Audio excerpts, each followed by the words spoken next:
The government spending on 𝐤𝐷𝐿𝐶𝐂 is a scandal. It's a scandal, and a former president has referred to it as being directionless.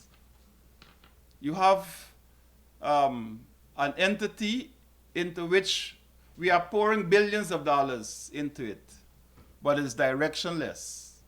And we cannot see what is really coming out of all of this money that's being spent. We are going to again interrogate these figures that are produced there for 𝐤𝐷𝐿𝐶𝐂.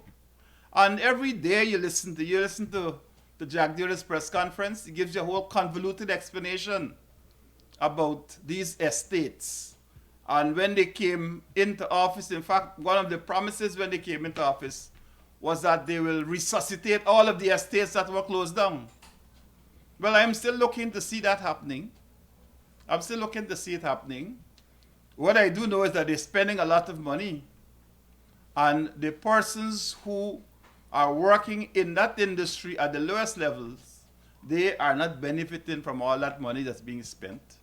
Again, as I say to you, is the businessmen, the middlemen, and all these people who continue to make the money. The people who selling the tractors, the people who selling equipment. That's what they're doing. That's what they're doing. You haven't seen them doing any work in any field that you can say, okay, this money is being spent. You can't see it. In some of the factories, they are going through it and they're getting a nightmare, they get a headache because they don't know themselves how to do it. The man who they put at the head of it, who has been criticizing the APNU left, right, and center all the time, he claims to be a turnaround expert. He said, I will turn around 𝐤𝐷𝐿𝐶𝐂, but I'm waiting to see if he can turn it around. He's probably getting a turn by now. Right? But all is happening is that they are spending the resources of this country on an entity that they themselves knew. In fact, they had reported before we took over that it had to be right-sized.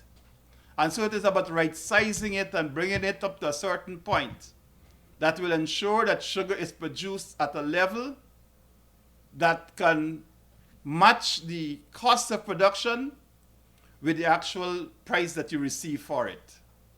And that disparity is very great right now. So this is a problem. And so the question of what is happening on these estates is something which we have to basically look at properly. Because we had done all of the studies, we did commissioners of inquiry, we did studies by experts, we laid those studies in the National Assembly, and we had a white paper on sugar. All of these were done, and now with nothing more, with not even a plan laid out anywhere, this regime comes to say, oh, we'll spend all these billions and billions of dollars on an industry which has been well researched, but they without any evidence of research brings a man who said he could turn around anything, and I'm still seeing where he turned around going right now. Even the old former president, Ramatar, said this guy is directionless. He's like a car driving up a one-way street.